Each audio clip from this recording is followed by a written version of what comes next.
Okay. Hey, Michael, how are you? Awesome. How are you, Douglas? Glad to hear it. Yeah, all right. Well, I'm glad you're in a good mood. Today's a good day. You got a nice lion behind you there.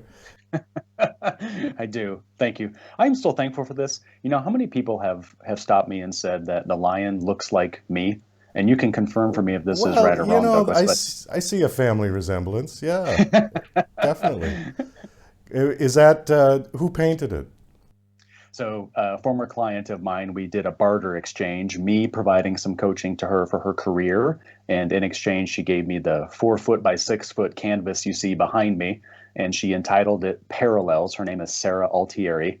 And so she intentionally designed the lion to have blue eyes to match my eyes, cheekbones to have relatively similar cheekbones to me, and then to have the nice beard, if you will, on the lion and with its mane to intentionally kind of emulate my facial features, which was really cool. Well, it does. And the more I look at it, she got the nose exactly right, too. The lion has You're your the first nose. person to reference that. I love it. Yeah, that's great. Super. Let's see. You are an executive coach, leadership consultant. Your company is called Seaver Consulting LLC. Yeah. That's correct. Yep. I've had other leadership coaches on the show, and there seems to be no shortage of leadership coaches and people who do that. And, on one hand, I think that's great, but on the other hand, it makes me kind of concerned that our leadership in our corporate environment in the United States is really bad. So there is a big demand for people like you. Is that true? I mean, are we That's an really, accurate assessment. yeah? It is. And so the way that I try to look at this is if you look at like this 100-year transition, right? We were, for quite some time, we were in a very command and control leadership style. You think about Steve Jobs or you think about Jack Welch with GE. Being an unemotional jerk was kind of apropos. It was okay to be that for quite some time. And now we're kind of navigating and transitioning into a workforce where we need to align and empower the entire team together under a common core value, under a common mission or a common strategic objective. And that transition is a really hard transition. So my gut tells me is that if I were to read the tea leaves, at some point in the next, 25 to 50 years, you wouldn't see a whole lot of me because we will have made that transition well. Well, I suppose that's a good thing, sort of, what do you call that? Planned obsolescence. I actually say that. I'm glad you brought that up, Douglas, because I actually say that quite a bit to my clients where I'll get put on a monthly retainer to provide executive coaching or to do the leadership consulting. And I say, I'm really intentionally trying to work myself out of your company, right? I want to be able to build up the ethos within the organization for great communication or to make sure everybody's operating by the right core values or to develop new levels of empathy, right? And to really get to that place where someone like me doesn't need to provide any support. So essentially, many CEOs in this country are still sort of tyrannical in their approach to running the company. It doesn't seem to hurt the bottom line, at least not on the outside, because a lot of these companies are doing really well. Yeah, like I said, we're kind of in this middle of this transition. So you are still going to see companies that are kind of operate under that old ethos, and they're going to be great, right? But as we're making this transition for the millennial generation to become the largest percentage of the workforce, and as they make their transition into becoming the leadership of tomorrow, that kind of old command and control style isn't going to work anymore. So we're going to start to see that those businesses that function that way, that their earnings are going to drop, or that they're going to really struggle to retain employees, or that's going to be really difficult for them to recruit, because Gen Y and Gen Z, they really genuinely want to contribute to something bigger than themselves, but they also need to receive that contribution back from their leadership.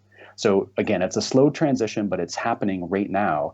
And so we're still going to see some of the old guard have success, but we're also seeing some of the new guard have their level of success too. Where do you start? Do you start with the CEO? Because I'm sure that the employees would be all for having you in there, uh, especially if they have a sort of a tyrant at the top of the chain. But when you come into a company, where's the first place you go? Yeah. And thank you for asking. So it kind of happens one of two ways. So sometimes I will get called into an organization to either deliver some sort of communications training or some sort of emotional intelligence training to a specific team. And then I don't really get to interact a whole lot with leadership, right? And that's okay. Or sometimes I get called in to do some specific one-to-one executive coaching, normally for 3 or 6 months. And again, don't really interact with a specific leader per se. But if I get called in to do leadership consulting and I'm put on a monthly retainer, I absolutely have to talk to either the board of directors, the executive leadership team, or the CEO first. And because there have been many books written over the years, like Jim Collins' Good to Great, and then others, John Cotter has written a number of pieces about managing change. And in that research, or even in my own experiences, is when we do not have leadership buy-in, any type of change that we attempt to make will not work. It will fail. And in fact, Jim Collins in his book found that about 70% of change initiatives fail inside of organizations, oftentimes because there is not leadership buy-in or support for the change. On the other hand, the employees also have to be somewhat willing to change. And I think they have to take a little bit more pride in themselves, because I've been in places where you could tell that the employees just didn't give a damn about what they were doing, and they hated being there. They hated coming to work every day. They had to be there because they needed the paycheck. Now, how do you go about transitioning those people into a more cheery, optimistic attitude about what they're doing? Yeah. Like the core of it, honestly, Douglas, is data. And so Gallup, which is a very large polling organization, they're also really well known in the employee engagement space. Since the year 2000, they've been tracking employee engagement across the world. And what they found is that traditionally around the world, only 36% of a workforce is what they refer to as actively engaged or genuinely happy with their job, right? So it's a very little percentage, right? So basically 6 or 7 people inside every company don't want to be there. And that's an endemic, right? That's a pandemic in its own right, if you will. Right. And when you think about that, we have to come back to the basics and recognize that there are 5 different generations working today, anywhere from the silents or the matures to the baby boomers to Gen X to Gen Y to Gen Z. And what influences each of those respective generations is different. So at the core, the thing that every person can get on board with is data. So if we set some sort of foundation through an annual employee engagement survey or something like that, we'll be able to get a really good data set. But then it comes down to saying, how is it that we're going to persuade or influence each of those respective disengaged types of people? And so as an example, a baby boomer really loves to be influenced or persuaded by history and stories and knowing how we got to where we are today. But conversely, a millennial doesn't care so much about the history. They care about the impact that that is going to have on them. So if we're going to navigate some change inside of a business, the millennial wants to know how it's directly going to impact their work, what they're going to learn, how they're going to benefit by it, what it means for them. So once we have said, here's where we are as a baseline, here's our baseline of our data, then we can start to think about what's the story that we're going to craft. What's the picture of the future that we're going to paint? How do we customize like a win-win solution for those respective people inside the organization, especially for those 6 or 7 people who genuinely don't want to be there? Well, I think to some degree, the people that don't want to be there probably are going to get weeded out. Yeah, I think over time, I think they will. Yeah. Yeah, I think, back I mentioned Jack Welch earlier, so I'll mention him again. It's like he used to, at the end of every year, the bottom 10% of all employees, those ones that were really disengaged or really not productive, they were encouraged to leave the organization, right? That was a thing that worked for GE back in the 80s and 90s. And today, the way that that happens isn't so much via the rank and yank approach, if you will. It's a little bit more about when we're doing our annual employee like engagement surveys or we're doing those annual performance reviews, is having really tough conversations with people. So if they're not hitting their goals, if they're not living the organization's core values, what I try to do when I go into an organization is train the leaders on how to have really challenging dialogue and really help them to come up with and find a connection between, okay, I see this employee that's really struggling. How do we make sure that he or she recognizes his or her own connection to the organization? And if they really don't want to be here, let's almost treat them like an alumnus or an alumna. Let's encourage them to find something that's really meaningful for them, put them into a database of alumni of our organization. And once they go through some other thing in their life, and then maybe we call them back at some point 2 or 3 years down the road. So it's a pretty different approach. But for the folks that I've been able to help over the last couple of years, especially since March of 2020, it's been really successful because we've been able to really focus in on the folks that want to be there. You've got a book out, and the book is titled I Know. You want to hold it up there so we can see it? Sure. You're very kind. Thank you. Hope you can see it there. Yep. A practical guide for awakening to what's within and finding work-life integration. Okay. Got it. So is it basically what we've just been talking about? Is that what the book covers? Yeah, the book is really kind of 3 sections, if you will, 3 parts. And it's modeled after a guy named William Bridges and his model of transition, how we as humans navigate change. So the first 3 chapters are about how do we end and let go of some old version of ourselves, processing loss, overcoming fear, emotional release. The second section is really heavily focused on being in an emotional neutral zone, right? How do we uncover our brand or our core values or our life's mission or our strengths, if you will? And then how do we start to shift our identity as a person or possibly as a leader? And then the third kind of section of the book is really focused on how do you coach that engaged team? So the book is meant to take a leader who feels disengaged in his or her work and move them through the 9 chapters or the 9 processes in each, and then get them to a place at the very end where they're known as a very powerful and empathetic leader. So that's the purpose of it. Now, various processes and things that I use in the book, I do use when I'm either providing executive coaching or providing leadership consulting. So there's lots of pieces that I pull from it, for sure. So is the book primarily geared towards CEOs? No, so any leader who genuinely wants to uncover their most authentic self should read the book. So do I gravitate towards being able to serve an executive or a CEO or a COO or CFO? Sure. That's mainly who I serve. But I really intentionally wrote the book not for that group just specifically.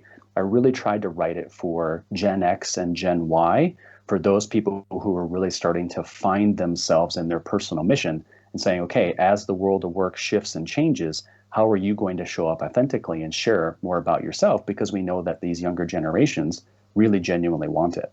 Last question, and then we're going to have to kind of wrap it up. But the last year has been pretty bad for most people with the pandemic, and it seems to be kind of winding down somewhat. Has that shifted the idea of people now doing remote a lot more than they were before the pandemic? Yeah. Has that helped the overall sort of environmental attitude in big companies, with more people sort of not being there and being at home and being in a better space and a more comfortable place? Has that helped at all? It really has, and it seems kind of counterintuitive, but it has. And so as Gallup has been tracking its data since the early 2000s, the average level of employee engagement in the year 2000 was only 26%. And so as of June 2020, the number was 40%. So what we saw from March of 2020 basically through now was that stress and anxiety and nervousness rapidly increased, because there were a lot of people that all of a sudden had to work from home. But at the same time, people uncovered that they were capable of change and that they really genuinely appreciated having more time with their family or for hobbies or just more control over their day. So 2020 was an odd year because we saw a rapid uptick in stress and anxiety and nervousness, but we also saw a rapid uptick in people being genuinely engaged in the office. So pre-pandemic, only 20% of the American workforce was actually working at home. And then after the pandemic started, it was 71%. And so we have this real big transition and shift occurring where people really do genuinely enjoy working from home. Engagement is rising. And quite honestly, like the economy is getting bigger and productivity is rising at the same time. So working from anywhere is definitely here to stay. Well, I like that idea. I mean, that's certainly how I run my company. But it's not always possible. I mean, some jobs just is impossible to do remotely, right? True. Yeah, that's why, I think we maxed out at 71% of the American workforce actually being able to work from home, right? Because we still are kind of building out automated intelligence and other types of robotics and other types of technology that can replace some of those really repetitive tasks that are not really value add. And so society is going through this phase right now where we're upskilling the workforce, but there are still 29, 30% of that workforce that physically needs to do that labor. And so it'll be another 10 years or so before a lot of that technology kind of works itself out and humans can do more value add work. So we'll see by 2030, I think we'll see some pretty big transitions. Let the robots do the grunt work. Yeah. Well, there I is, totally agree, Douglas. yeah, I Totally mean, agree. there is a lot of value to that on both sides because for the company owner, robots don't call in sick. They don't have to worry about workman's comp for the robot. Nope. And they can run 24 hours a day Yep. with whatever maintenance is required for the robot, Yep. right? On the other hand, it frees up the people, like you said, to do more value-added stuff, to do more interesting work Yeah. instead of assembly line work for 8 hours a day. Yep. Totally agree. Yeah, absolutely. Michael, we do have to wrap this up. Do you have a website that you want to give out? Yeah. Thank you, Douglas, for your time. So if anybody watching or listening is super interested in the I Know book, please visit michaelsseaver.com. I have to add that second S there in the middle. My middle name is Scott, so michaelsseaver.com. You can learn a little bit more about me and my work. Okay, great. Thanks so much for coming on the show. Nice meeting you. Nice talking to you. Nice meeting You as your well. lion.